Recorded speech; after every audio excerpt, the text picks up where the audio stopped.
Magic করে নিয়ে গিয়ে আমাকে টাক করে দিল।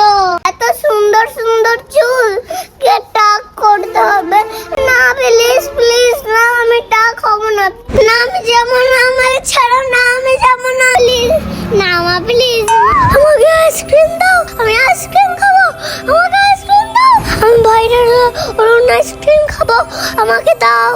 আমার মাথায় ভূত ঢুকে গেছে। ছাড়ো ছাড়ো আমাকে, আইসক্রিমের লোক দেখে তোমরা কোথায় নিয়ে আসলে? বাপরে, মাথায় জল দিচ্ছে, কানে না ঢুকিয়ে দেয়। বুঝেছি, মা তার মানে পার্লারে এসে এটাই করে। আরে দুধ তারে কি সব গরম হাওয়া।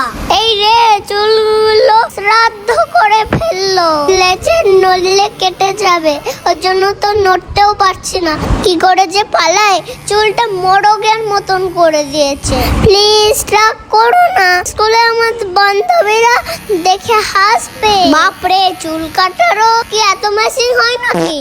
কখন থেকে বলছি আমি চুল কাটবো না, চুল কাটবো না। আমি আস্তে কথা বলছি না, ওরা কানে শুনতে পাচ্ছেন না, কে জানে। ওই রে, দিল আমার সব চুলগুলো কেটে দিল। আমার কত সাধের চুল। আরে বাপরে, কেমন স্টাইল! এ তো হানি সিং এর ছোট ভাইয়ের মতন স্টাইল। আবার সেই মরুভূমির গরম হাওয়া। একটু দেববাংকে এলে অ্যামাজন অভিযানের বুনিফের মতন লাগে। ওরে বাবা, আমি তো মনে হচ্ছে ডিপ্রেশনে চলে যাব।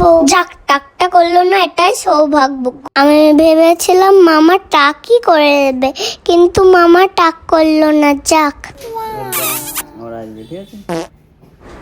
দেখো আমার চুল। ভিডিওটা ভালো লাগলে একটা লাইক করবেন। কোন টপিকের উপরে নেক্সট ভিডিও দেখতে চান কমেন্ট করে বলুন। ধন্যবাদ।